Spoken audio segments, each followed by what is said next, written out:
in Barley Close, we are ready for the last instalment of the Mousehole Cat. Now, last night, Mouser and old Tom were making their way back in from the storm with a boat full of fish, but will they get there? As she thought of the morgy broth murmuring on top of the range, the stargazy pie growing golden in the oven, Mouser began to purr. And her purring rose like a hymn to home above the noise of the great storm cat's howling. Such music had not reached the ears of the great storm cat since the dawn of time, for when do cats purr out in the wind in the darkness? Puzzled, he paused in his howling, bending his ear to catch the strange sound. It seemed to him that he had once heard such a song long before, when he was no more than a storm kitten.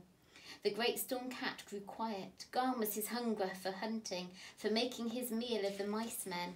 Only the pleasure of the purring remained. Then the storm cat began to purr with Mouser, and as the soft sound grew, the winds waned and the waves weakened. Night fell, and the little boat sailed back across the slackening sea. As they came in sight of home, a strange sight met their eyes. The whole village of Mousehole was shining with light, and lanterns gleamed along both arms of the harbour.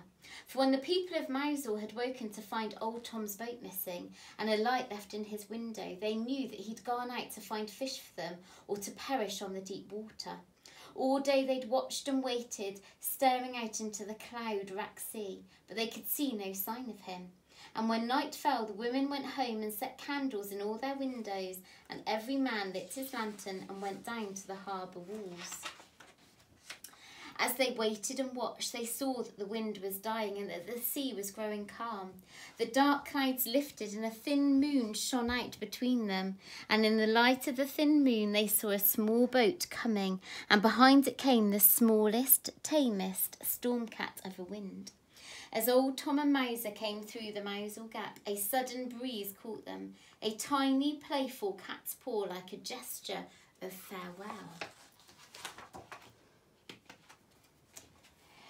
There was a great deal of cooking in Mousehole that night. The people made a whole cauldron of morky broth. They baked egg, cooked kedgeree, grilled fair maids, fried launces, scouse-scad.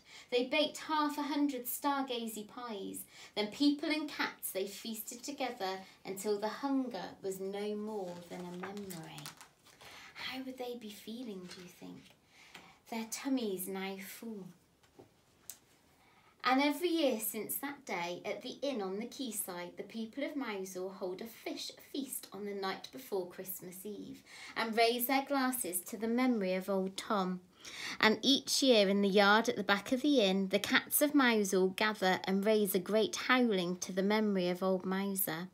And every year folk come from all over Cornwall at Christmas time to see Mousehole lit up with 1,000 lights shining their message of hope and a safe haven to all those who pass in peril of the sea. And in that pub in the quayside of Mousehole, there's a plaque to remember all the people who've lost their lives at sea over the years in Cornwall, and the RNLI and the fantastic job that they have done to rescue everybody. Something you could look into is the RNLI. Maybe you could do a fundraiser to raise money for the RNLI and the fantastic job that they do. Now, that's our book finished. Maybe you could write a book review. What do you think of the front cover of this one? Could you design your own front cover? Now, with more and more of us finishing at Barley Close tomorrow, we would like to see your work. Maybe comment down below, send a picture to the emails addresses or on Facebook, and we can share some of them in our nightly blog. So that's it for me tonight. I will see you tomorrow, and I'm off to have my tea. Good night, everyone. Bye.